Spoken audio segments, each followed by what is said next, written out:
We are at the exactly halfway point of the IHSAA boys basketball postseason. That's in terms of weeks. But in terms of teams, we are well past halfway. From just over 400, we are down to 16. It is semi-state week in the state of Indiana, and we're breaking it down like nobody else on the HangTime Indiana podcast, a part of State Champs Indiana. From the ISC Sports Network, I'm Greg Rakestraw. From Shine 99 in Frankfurt, it is Drake Wally. As always, thank you to the thousands of you, seriously, that are watching us on a week-by-week basis. Drake, say something nice about where they can find us.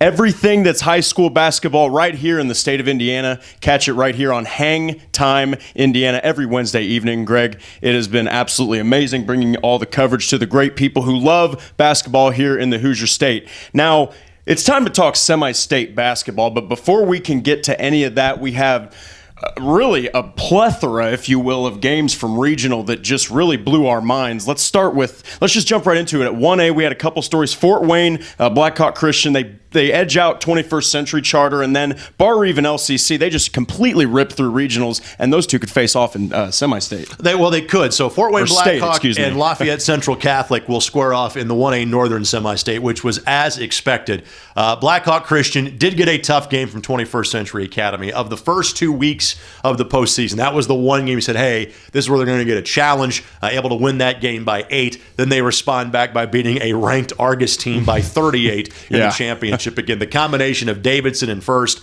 at 6'7" and 6'10", there is not another 1A school that can match that from a size perspective. As far as Central Catholic is concerned, Carson Barrett carries the mail for that team. And really, as a freshman, he's one of the key players for Central Catholic when they were the runners-up to Tinley just a couple of years ago. So rarely in life do things play out exactly as you expect them to. The 1A North bracket in the semi-state is one of those things. Central Catholic and Blackhawk Christian coming up in Elkhart on Saturday. We had some really exciting action go on, unpredictable action in the 2A bracket, starting off with Andrean edging out Marquette Catholic, and then they beat Westview 60-49, and then on the other side we had Linton Stockton skids by Paoli in a 72-71 dramatic finish, and then Shenandoah defeated Northeastern 42-37. All right, so the way things worked out in 2A, first of all, the atmosphere at the 2A level was just ridiculously good. We knew that LaPel and Paoli would sell out, and absolutely they did. I am told by those that were at LaPel, people were creating their own lanes to get out of the parking lot. That's how jammed it was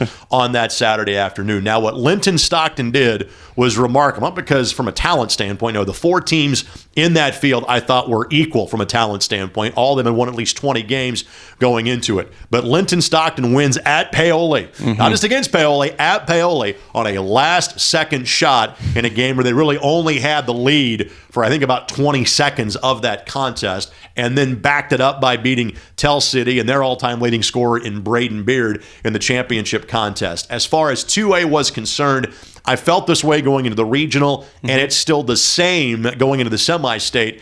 Even though Southwestern was number 1 and they were beaten by Tell City in the morning game at Paoli, that those top 10 teams, there was less that separated the top 10 in 2A than any of the other classifications. And so there are maybe some surprises as to who is left, say Andrean over Westview. But at the same time, I think any of the 4 teams remaining in 2A, any of those could be state champs in a couple of weeks. And then we're moving on to 3A. We had Marion. This is one of the biggest stories, is we had Marion shock the world, defeating the undefeated Delta 45-39, giving the first and last loss of the season. And then we had Indianapolis Crispus Attucks, which we have talked about a lot. They had a very close win emerging against Beech Grove. Well, I'm not sure what world you live in. I'm not shocked. Now, Delta is a very good team, but so is Marion. And again, Marion twofold, okay? A, they have 7 losses, which is nothing to sneeze at, but also they play largely a 4A schedule. And from an enrollment standpoint, they're probably going back to 4A next year. It's prop time, kids. You're about to see Drake work his magic here with this. This is in honor of our friends at Delta, who had a fantastic season, only 1 loss. They ended up winning the Delaware County Tournament, winning a sectional, winning a regional. Josh Bryan had a fantastic career. Coach Detweiler, to you and your team, job well done, hence the jersey shout out here for your final appearance on the show. And Delta would tell you they may have let one get away. They were leading in the fourth quarter, and Marion found a way to come from behind and get the job done. Delta was great in quarters 2 and 3, not in 1 and 4 in that game, and it all adds up to a Marion victory. Even though Delta was number 1, the reason I'm saying I'm not shocked is that Marion's a good basketball team. Clearly, Jalen Blackman, they were playing on their home floor too, so you can be disappointed if you're Delta, but don't be shocked. I think they would tell you that going in. As far as 3A is concerned, I would say the exact same thing about the 1A North Semi-State in terms of Central Catholic and Black Hawk Christian. Same thing applies with Silver Creek and Attucks.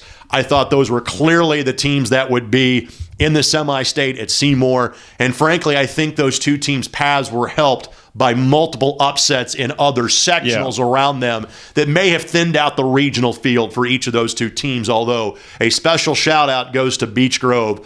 Those kids that won a sectional for their head coach in Matt English that passed away after a battle with brain cancer in December. They took Attucks to the absolute wire before the Tigers beat them by 5 in Greencastle. So Beech Grove, job well done all year long. I know for you young men, you'll keep honoring your coach, not next season, the rest of your lives, etc. And also, job well done by Mike Renfro, filling in the interim. One of the great basketball players in the history of Beech Grove High School. I know that this season was very special for him as well. But in terms of the end result, Silver Creek and Attucks, kind of exactly what we expected.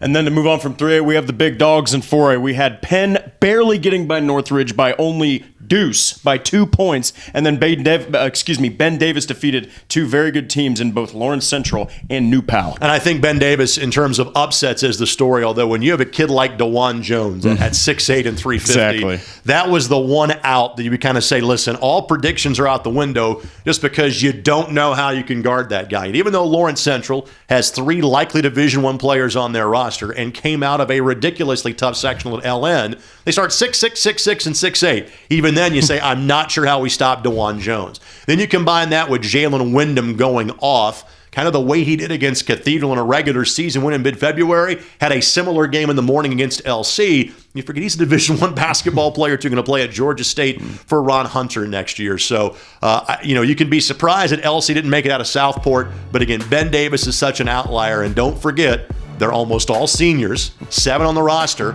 and Wyndham was a key piece of a state championship team 2 years ago. So Ben Davis making it on can be something of a surprise, but not a complete surprise. What is also not a surprise is the fact that this show has become so popular, we got a sponsor. So back with more in a moment. First, this from our friends at Lawrence Tech.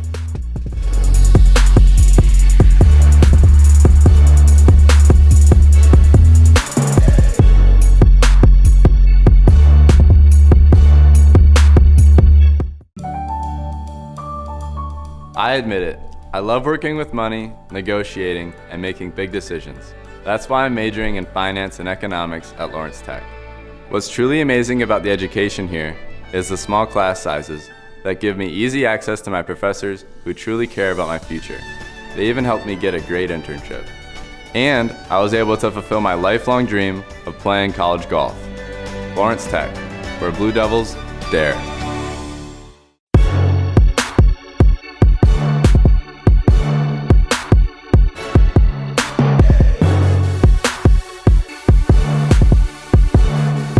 So we're going to jump right into it. 1A, 2A, 3A, 4A, all of the A's. We're going to get into each game here. We're going to start off with Bar Vikings against the Bloomfield Cardinals. And we have Josh Thompson just got done defeating Lanesville. Thanks for bringing that up. Appreciate you. Defeated Lanesville, which was a great run from them. Yes, it was. But then the Bar Vikings get by them, and they are going to face off against Bloomfield, a phenomenal tournament run, defeating Greenwood 52-50 in very exciting fashion. Absolutely. And so these two teams have finished the season against one another for over the last decade. So this has been the last game of the year. So they played on February the 22nd.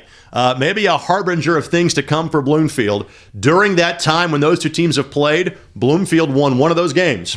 They made the state finals in 2016, and that was actually when Bar Reeve was playing up in 2A for 2 years. That kind of opened the path for the Cardinals, and here they are. So amazingly, both games at Washington are rematches from the season. Now, the other one is Ben Davis and Center Grove, and those two teams are conference foes. Alex Markovic is the top player for Bloomfield. Bloomfield able to get past Greenwood Christian in a close game. Indy met in the morning game at Martinsville. Bar Reeve is the favorite, and while Lanesville was unfortunately more of a speed bump for Bar Reeve than anything else, Evansville Day School played Bar Reeve great. Yes. Maybe were the better team for about 30 minutes of the morning session, led by their 7-1 center in Noah Hoopman. That game was tied with a couple of minutes left to go, but Bar Reeve's championship pedigree shone through. The Vikings are the favorite in this game, but they know that Bloomfield will give them a test, and it is basically a home game for both teams. Bar Reeve is 7 miles away from the Hatchet House. Bloomfield's only about 30.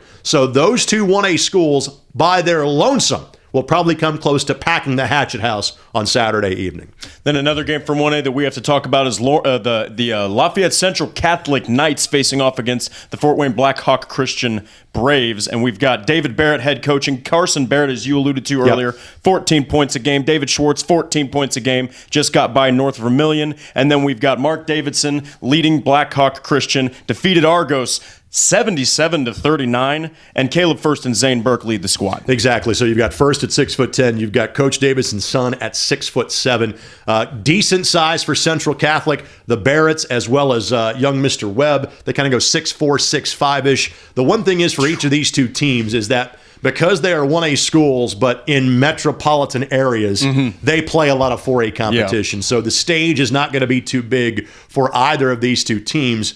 Blackhawk was in the semi-state last year. Southwood beat them. Southwood ended Central Catholic's streak of consecutive sectional championships last year at 16 in a row. So again, these two teams have been there, done that. If you're Blackhawk, this is kind of the chance to, in your mind, right the wrong from last year where they got upended in the semi-state championship game. Again, I think Blackhawk's the favorite, but really the surprise would be if this game isn't close all the way to the wire. It's going to be a great game, and we've got more great games heading on here into 2A. And you're going to hear about these guys later on in the segment, but Shenandoah Raiders facing off against Linton Stockton Miners Shenandoah. David McCullough is the head coach. They just got by Northeastern, and they have five players 10 or more points per game. And then we go over to the Linton Stockton Miners, and as Greg alluded to earlier, very strong team going into the tournament here. All right, so both these teams are rather young. Now, Linton Stockton was young last year, so they've got a good mix of seniors, juniors, and sophomores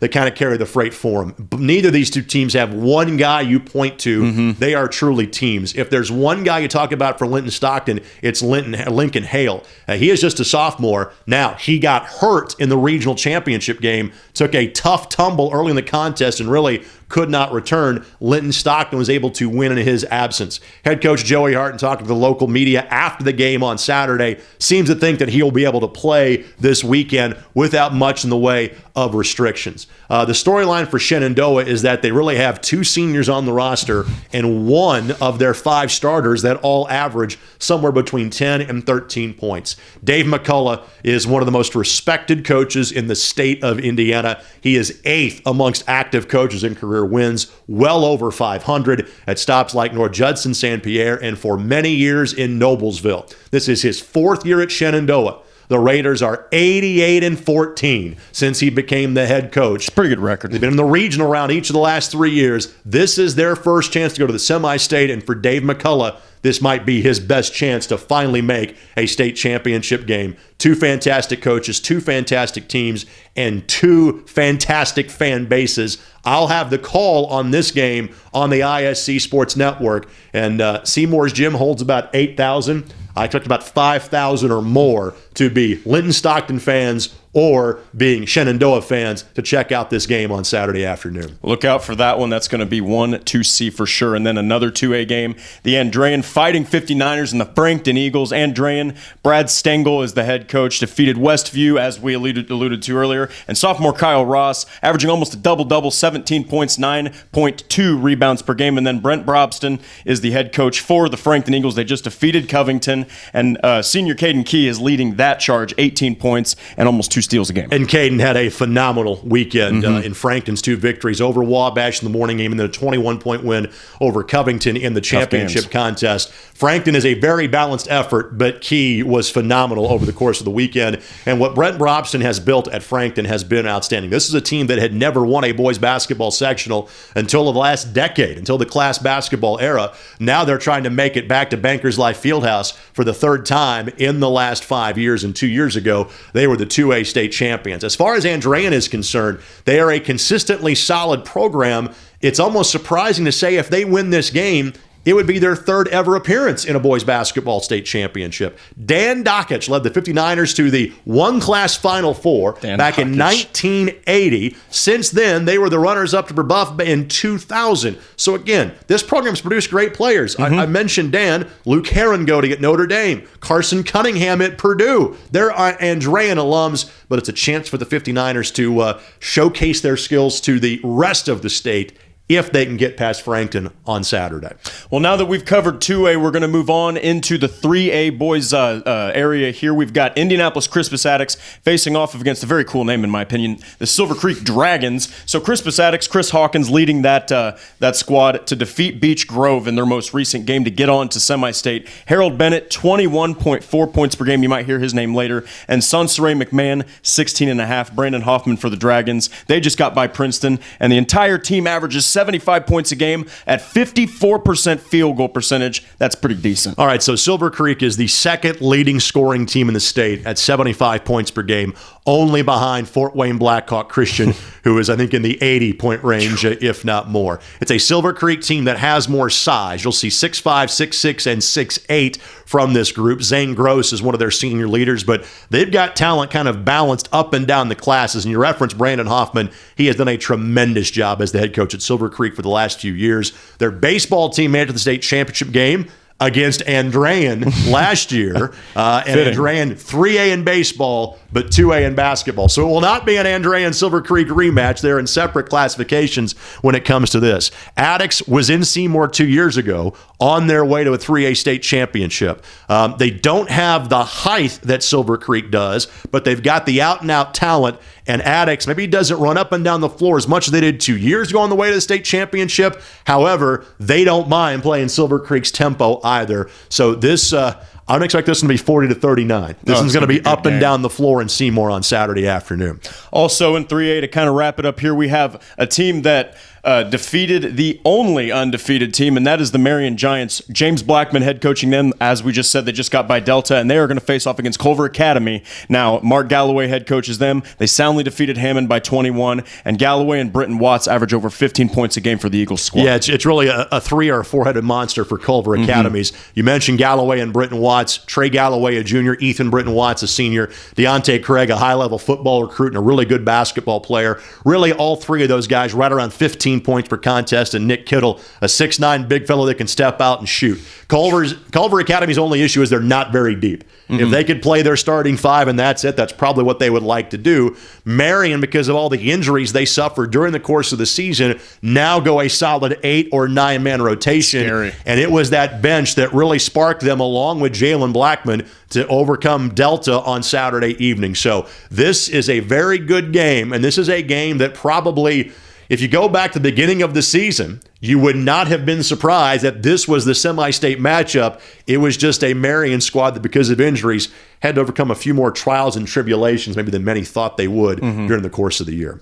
Now we got the big dogs. We got to finish up with 4A, Carmel Greyhounds, which that's not any surprise to say that name this late in the season. Facing off against the Penn Kingsmen, Carmel. Ryan Osborne has done a wonderful job with that squad. They took out a white-hot Zionsville team, and they're one of the favorites. They've been one of the favorites all year to win 4A state. Now Penn, Al Rhodes leads them to a 26-4 season, and then let's not forget their thrilling finish against Northridge. A lot of the things we say about Dave McCullough being one of the most respected coaches in the state, you say the exact same thing about Al Rhodes. The combination of Lutz and Applegate, 2 tremendously talented players for Penn. This is going to be a clash of styles. Penn averages over 70 points a game. Carmel hasn't allowed anything close to 70 points all year. In fact, the most points the Greyhounds have given up all season was the opening night against Zionsville. Zionsville scored 61 back in November against Carmel. They scored 39 the other night against Carmel. Difference. Carmel allowed 81 points in 2 games at Logansport in beating Northrop and Zionsville. This is all about a clash of styles between Carmel and Penn.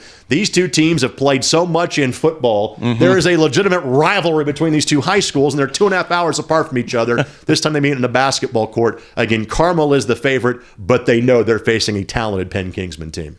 And let's finish off with a game that is definitely going to be one that you will want to see, and that is Center Grove facing off against Ben Davis. Center Grove, Zach Hahn leading them to 22-8 on the year. They just defeated Bloomington South soundly by 23. And then for the Ben Davis Giants, Don Carlisle, an exciting 6-point win against New Pal. And New Palestine is one of the tougher teams, as well as the tournament that they've played, but here they are in semi-state. So there are a lot of ties between these two teams. There's the obvious fact they played in the regular season. There's the fact that Zach Hahn is a former Ben Davis assistant coach for Mark James before he then got the job at Center Grove. Don is in his first year replacing Mark James at Ben Davis. Don played on state championship teams at Ben Davis in 1995 and 1996. And oh yes, they both played Division I basketball in the city of Indianapolis. Zach having played for Butler and Don being a part of the first Division I programs at IUPUI. Conference foes.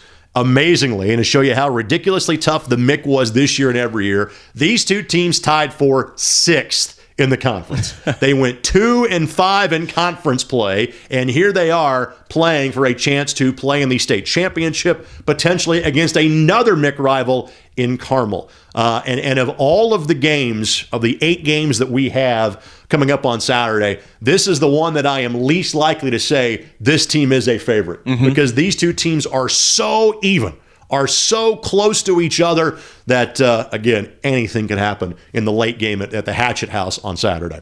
That is bound to be a good game. And something else that's going to be good is we've gotten to the part in the show where we have to do our segments. We're going to start off with Wally's Wonders. I've got some amazing things to tell you. Number 1 is senior Harold Bennett. He plays for Indianapolis Crispus Attucks. He's pretty good. He averages 21.4 points per game, 4 rebounds per game, 4 assists per game, 3 steals per game, and he has shown the ability to literally do everything on the court. Now, the other wonder is not 1, not 2, not even 3, not even 4, but 5. I have 5 wonders for you, and that is the entire Shenandoah Raiders squad. It is Jacob Kinsey. We've got Peyton Starks, Andrew Bennett, Caden McCullough, Evan Coers, all average over 10 points a game. 5 players averaging over 10 points a game. Thus, the Raiders are averaging almost 80 points per game. So those are definitely some things to look out for. But now we've gotten to the part in the show that's even bigger than Wally's Wonders, and that is what we got to find out what's on Greg Rakestraw's radar. Greg, tell the folks. Well, you got to have a sizable radar because the sites will encompass most of the state of Indiana. We go from Elkhart all the way down to Washington.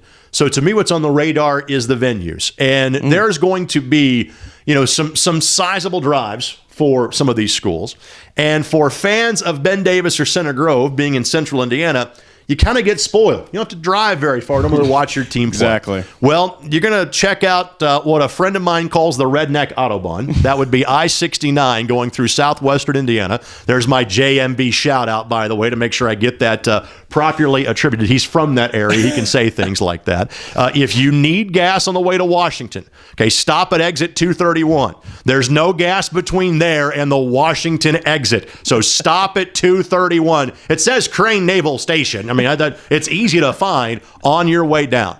But the Hatchet House is an absolute treasure. I got to watch my first basketball games in the Hatchet House all the way back in 1990. My high school fed into that regional for 7 years. Unfortunately, my beloved Eagles never played in that regional, but I got to go as a young basketball player. It is a phenomenal venue. So for those of you from central Indiana that don't like where Center Grove or Ben Davis got sent, to some degree I understand it.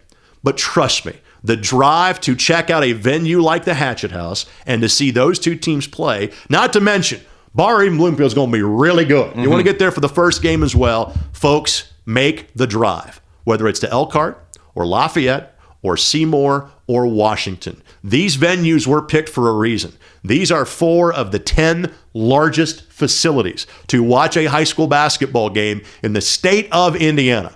So put a little extra gas in the tank and spend the money it takes, which is a great value, to buy tickets for these games. We'll talk about them with you. We'll broadcast them for you, but go see the games. You won't regret it wherever you go on Saturday.